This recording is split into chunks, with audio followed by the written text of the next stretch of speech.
And now, on to my number 44 fighter of the last 45 years, and that's the Australian windmill, Jeff Fenech. My father absolutely loved Jeff Fenech. He observed that the Australian whirlwind was the closest thing he ever saw to Roberto Duran in terms of his fighting style and animal magnetism. Fenech was a relentless pressure fighter who, not unlike Duran, was seemingly tireless as he wore you down with body punches and rapid head movement. A style combined with an almost flawless prime that ultimately made Fenech the 44th greatest fighter of the last 45 years. After an incredible amateur career that saw Fenech get fleeced out of winning a gold medal at the 1984 Los Angeles Olympics, when a fight he originally won by decision was overturned, the then 20-year-old Sydney Australian native turned pro.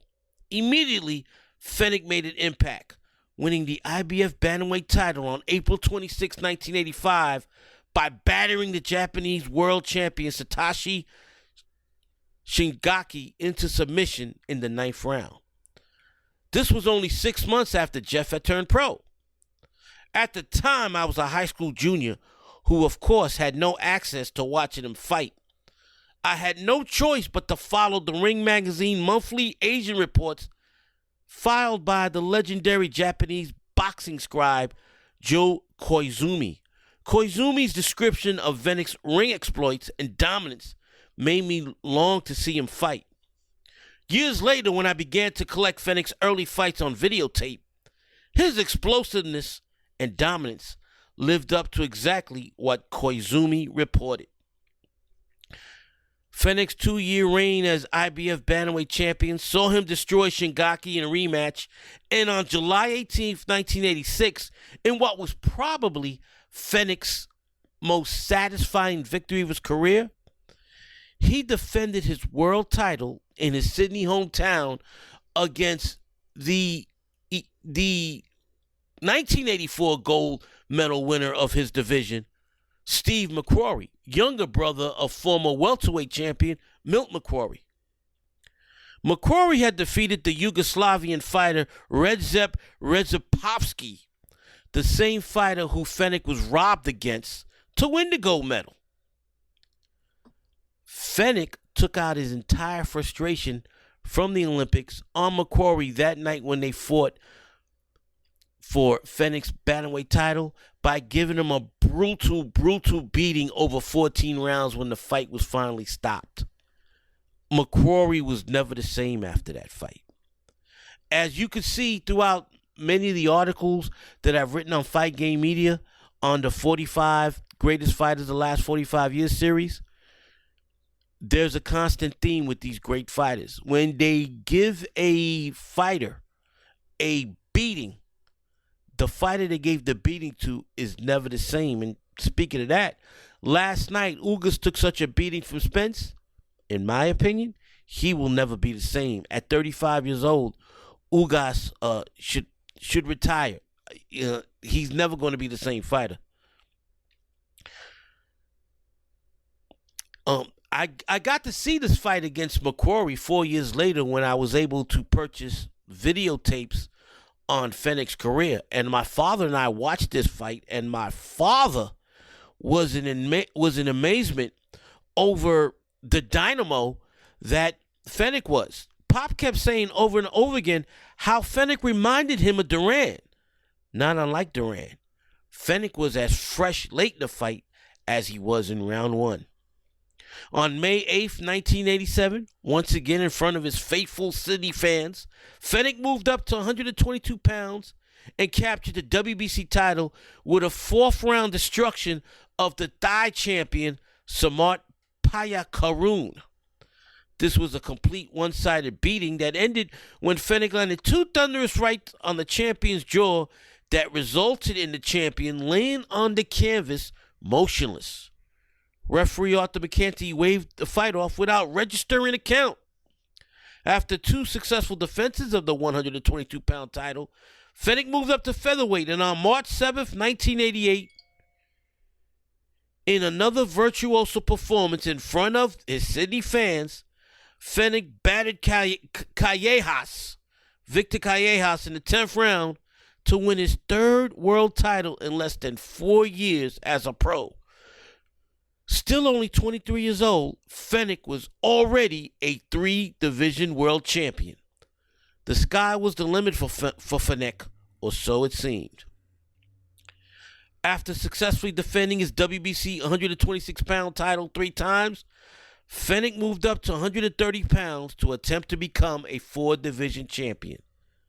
On the night of June 28, 1991, the undercard of the Mike Tyson Razor Ruddock fight, the fight between Jeff Fenech and the reigning WBC junior lightweight champion, or super featherweights as the WBC calls them, Azuma Nelson, was the fight that my father and I were looking forward to the most, because we knew Tyson was going to beat up Razor Ruddock. Razor Ruddock was your typical one-trick pony. Yes, he had tremendous power in both hands, but he didn't know how to jab. He was a horrible defensive fighter. He was all or nothing. And in 2 fights, it was nothing as Tyson battered him over 2 fights. Yeah, I believe Ruddock hurt him 1 time, but that was it. And we all know Tyson had a great chin to begin with. So you're not going to knock out Tyson at that point in time with 1 shot if you don't have any real boxing ability. Razor Ruddock never had any real boxing ability.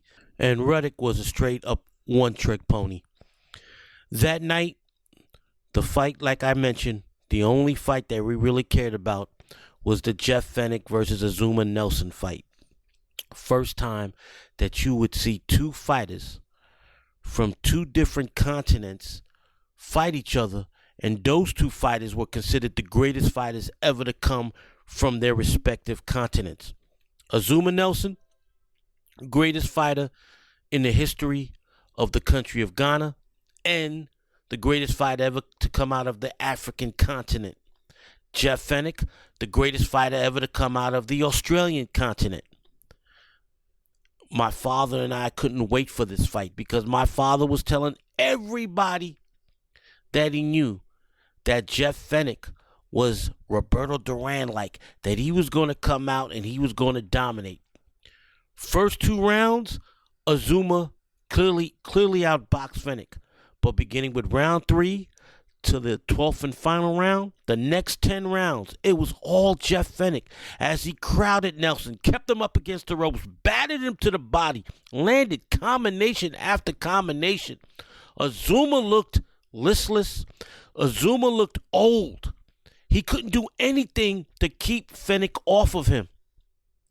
Inexplicably, amazingly, the judges called this fight a draw.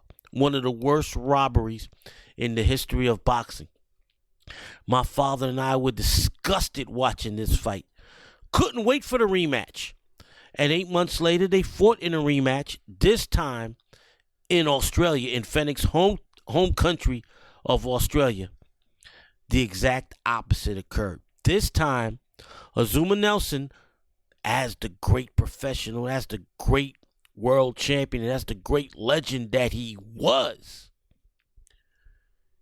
adjusted and boxed from the outside and brilliantly fought behind a left jab and counter right cross that thoroughly kept Fenech off guard. Fenech wasn't able to pressure Nelson, wasn't able to go to the body. Nelson had an answer for everything that Fenech had done to him in their first fight. Finally, in round 8, after Nelson had given Fenech such a one-sided beating, referee Arthur McCanty stopped the fight. Amazingly, the official scorecards had Fenech even on 2 rounds going into the 8th round. Just like in America, I don't know what the hell the judges were looking at that night, March 1st, 1992, in Australia. Fenech was never the same after that beating he absorbed at the hands of Azuma Nelson. Next fight, in his very next fight, he would get stopped by featherweight and junior lightweight contender and former world champion Calvin Grove.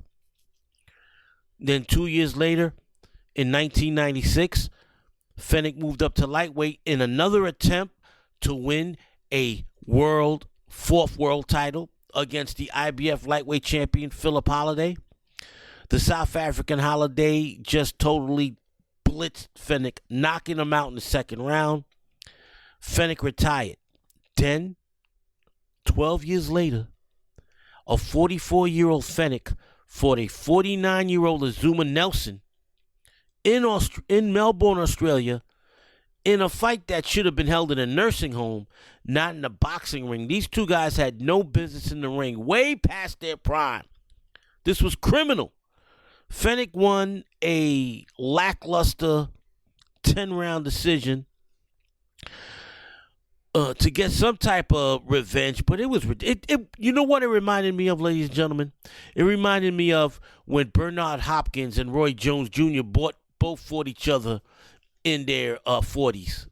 And while Bernard still was a credible and excellent fighter, Roy Jones had no business being in that ring. Well, this night in Melbourne, Australia, neither Fenech nor Nelson were credible fighters. That would be the end of their careers. More on Azuma Nelson later. I will talk about his career extensively in a future podcast. Jeff Fenech would retire with a record of 29 wins, 3 losses, and 1 draw.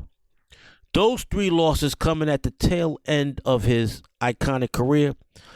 Basically, he was washed up by the age of 30.